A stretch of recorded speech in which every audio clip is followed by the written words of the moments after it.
Student हम पढ़ रहे हैं राजस्थान के संभाग के बारे में। तो देखिए, हमने इससे पहले जो संभाग की वीडियो थी, पार्ट 1 में हमने संभागों के बारे में जाना था कि कितने संभाग हैं, कौन कौन से संभाग में कौन कौन से ज़िले आ रहे हैं, उस सब के बारे में हमने सारी जानकारी संभाग पार्ट 1 में देखी थी। इसमें हम संभाग से जुड़े हुए और जितने भी मोस्ट इम्पोर्टेंट पॉइंट हैं जिसके बारे में क्वेश्चन कहीं से भी आता है, उन सारी चीज़ों को हम जानेंगे।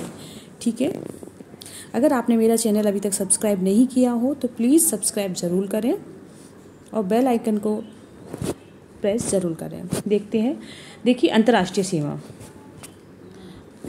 अंतर्राष्ट्रीय सीमा बनाने वाले संभाग कौन से हैं? तो देखिए, ऐसे क्वेश्चन हमें संभाग में से भी हर पॉइंट पे जो भी क्वेश्चन निकल रहा है, उस सारे क्वेश्चनों को हमें लेके चलना है। ठीक है, कोई भी क्वेश्चन हमारा, कोई भी पॉइंट छूटना नहीं चाहिए। तो देखिए, इसमें है कि अंतर्राष्ट्रीय सीमा बनाने वाले संभाग कौन से हैं। पहला क्वेश्चन आता है कि अंतर्राष्ट्रीय सीमा बनाने वाले संभाग कौन से हैं। तो देखिए, वो है बीकानेर और जोधपुर। ठीक है, बीकानेर और जोधपुर ऐसे संभाग हैं जो अंतर्राष्ट्रीय सीमा बनाने वाले संभाग हैं। अब इसमें आ जाता है कि सबसे ज़्यादा अंतर्राष्ट्रीय सीमा वाला संभाग कौन सा है और न्यूनतम सीमा वाला संभाग कौन सा है। तो देखिए, जोधपुर सर्वाधिक, जो जोधपुर संभाग है उसकी सीमा सबसे ज़्यादा अंतर्राष्ट्रीय सीमा से लगी हुई है, और न्यूनतम की बात करें तो बीकानेर संभाग है। अंतर्राष्ट्रीय सीमा के संभागीय मुख्यालय, अगर मुख्यालय की बात करी जाए कि अंतर्राष्ट्रीय सीमा के संभागीय मुख्यालय कौन कौन से हैं, तो देखिए बीकानेर और जोधपुर। अब बीकानेर जोधपुर में ये तो आपको पता ही है कि अंतर्राष्ट्रीय सीमा कौन से संभाग बना रहे हैं, तो बीकानेर जोधपुर। ठीक है, अगर आपको इनमें से नज़दीक ये दो पॉइंट आपको पता है तो आप तीसरे संभाग में आप जाओगे नहीं। तो देखिए, सबसे नज़दीक जो संभाग है, संभागीय मुख्यालय, वो बीकानेर का है, और जो दूरस्थ संभागीय मुख्यालय है वो जोधपुर का है। नेक्स्ट है अंतर्राष्ट्रीय सीमा पर क्षेत्रफल में संभाग। तो देखिए, अंतर्राष्ट्रीय सीमा पर क्षेत्रफल में संभाग कौन से हैं। तो जैसे अभी हम वही अंतर्राष्ट्रीय सीमा वाले पढ़ रहे हैं, और जोधपुर और बीकानेर ऐसे संभाग हैं जो अंतर्राष्ट्रीय सीमा को टच करते हैं। तो देखिए, सबसे बड़ा संभाग बात करी जाए तो वो जोधपुर है, और सबसे छोटा संभाग है क्षेत्रफल की दृष्टि से तो वो बीकानेर है। अब हम देखेंगे अंतर्राज्यीय सीमा वाले संभाग। तो देखिए, अंतर्राज्यीय सीमा बनाने वाले संभागों की संख्या 7 है। ठीक है, तो सबसे पहले हम देखते हैं कि अंतर्राज्यीय सीमा बनाने वाले संभाग कौन कौन से हैं। उनमें हम देखते हैं, देखिए, जो सबसे ज़्यादा अंतर्राज्यीय सीमा बनाने वाला संभाग है उसका नाम है उदयपुर, और न्यूनतम संभागीय सीमा बनाने वाला अंतर्राज्यीय वो अजमेर है। ठीक है, न्यूनतम कौन सा हो गया, अजमेर हो गया। सबसे ज़्यादा अंतर्राज्यीय सीमा में संभागीय मुख्यालय में अगर नज़दीक की बात करी जाए तो अंतर्राज्यीय सीमा के संभागीय मुख्यालय में जो नज़दीक का मुख्यालय है वो भरतपुर संभाग है, और दूरस्थ वाला जोधपुर है। इसमें कुछ पॉइंट हैं, उन्हें भी आप देखिए। 2 बार अंतर्राज्यीय सीमा बनाने वाला संभाग उदयपुर है, क्योंकि उदयपुर में क्या है, चित्तौड़गढ़ के 2 भाग हैं। चित्तौड़गढ़ जैसे आप सभी जानते हो, चित्तौड़गढ़ को 2 भागों में डिवाइड है ना। तो 2 बार अंतर्राज्यीय सीमा बनाने वाला संभाग कौन सा है, उदयपुर। राज्य की सर्वाधिक 6 संभागों की सीमा को स्पर्श करने वाला संभाग अजमेर है। तो ये चीज़ आपको याद रखनी है कि राजस्थान की सर्वाधिक 6 संभागों की सीमाओं को स्पर्श करने वाला संभाग कौन सा है, अजमेर है। अजमेर के अलावा सभी 6 संभाग 3-3 संभागों की सीमा को टच करते हैं, जबकि अजमेर सबसे ज़्यादा सीमाओं को स्पर्श करता है।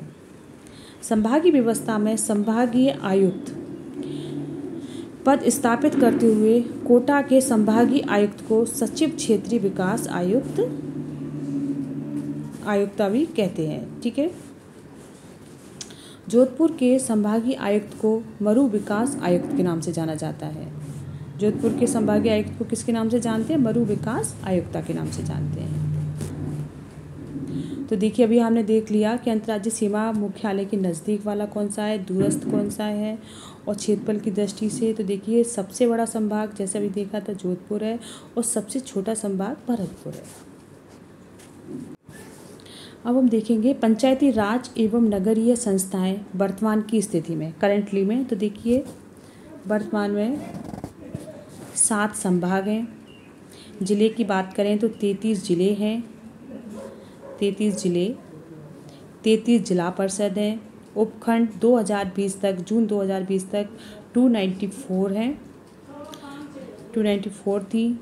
तहसील जून 2020 तक 338 हैं। उप तहसील जून 2020 तक 181 थी। ठीक है। पंचायत समितियां कितनी हैं? 352 हैं। ग्राम पंचायत 11,316 हैं। राजस्व गांव 46,140 हैं। नगर कस्बे 297 हैं। कुल नगरीय निकाय 212 हैं। नगर निगम 7 है। नगर परिषदें 34 हैं। नगर पालिकाएँ की श्रेणी 13 है। नगर पालिकाएँ श्रेणी सेकंड में 13, नगर पालिका श्रेणी थर्ड में 58 है और नगर पालिकाएँ श्रेणी फोर्थ में 79 है।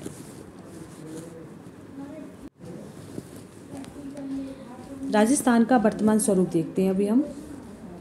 तो देखिए, राजस्थान के एकीकरण से पूर्व यह प्रदेश, जैसे कि हमने राजस्थान का एकीकरण पढ़ा है, तो देखिए राजस्थान के एकीकरण से पूर्व यह प्रदेश अलग अलग रियासतों में विभाजित था। राजस्थान के एकीकरण के दौरान 30 मार्च 1949 को राजस्थान में 25 जिले थे। तो ये क्वेश्चन एक क्वेश्चन भी आ सकता है कि एकीकरण के दौरान 30 मार्च 1949 को राजस्थान में कुल जिले कितने थे? तो 25 थे। एकीकरण की समाप्ति के दिन यानी कि 1 नवंबर 1956 को जब एक नया 26वां जिला अजमेर बनाया तो वर्तमान प्रदेश में कुल 33 जिले हो गए थे। तो अजमेर को कब बनाया गया था 26वां जिला? 1 नवंबर 1956 को। स्वतंत्रता प्राप्ति के बाद राज्य में 8 जिले बनाए गए जो निम्नानुसार हैं। देखिए 26वां जिला, जैसे कि अभी बताया आपको, 1 नवंबर 1956 को अजमेर को बनाया गया और उस समय मुख्यमंत्री कौन थे? मोहनलाल सुखाड़िया सरकार के अंतर्गत, उन्हीं के अंतर्गत बनाया गया था। 27वां जिला 15 अप्रैल 1982 को धौलपुर को बनाया गया था, 82 को शिवचरण माथुर सरकार के नेतृत्व में। 28वां जिला 28, 29, 30 BDR, इसे आप ऐसे याद कर सकते हो, BDR क्रम से ये BDR 28, 29, 30, इसे 1991 10 अप्रैल 1991 को बनाए गए। ये भैरव सिंह शेखावत सरकार के अंतर्गत बनाए गए थे। 31वां जिला हनुमानगढ़ था जो 12 जुलाई 1994 को बना था। ये भी भैरव सिंह शेखावत की सरकार के अंतर्गत बना था। 32वां जिला करौली 19 जुलाई 1997 को, ये भी भैरव सिंह शेखावत की सरकार के अंतर्गत बना था। 33वां जिला प्रतापगढ़ 26 जनवरी 2008 को बना। ठीक है। 33वां जिला कौन सा था? प्रतापगढ़ था, जो कि 26 जनवरी 2008 को बना। ये वसुंधरा राजे सरकार के अंतर्गत बनाया गया। और आप ये भी याद रखना, राजस्थान दिवस जैसे आप सभी जानते हो 30 मार्च को मनाया जाता है। राजस्थान स्थापना दिवस 1 नवंबर को बनाया जाता है। देखिए, राजसमंद जिले का मुख्यालय काकरौली राजसमंद में है। ठीक है। राजसमंद जिले का मुख्यालय कहाँ पर है? काकरौली राजसमंद है। जो 33वां जिला प्रतापगढ़ बना था वो 3 जिलों को तोड़कर बनाया गया था। और 3 जिले कौन कौन से थे? चित्तौड़गढ़, उदयपुर, बांसवाड़ा। ठीक है।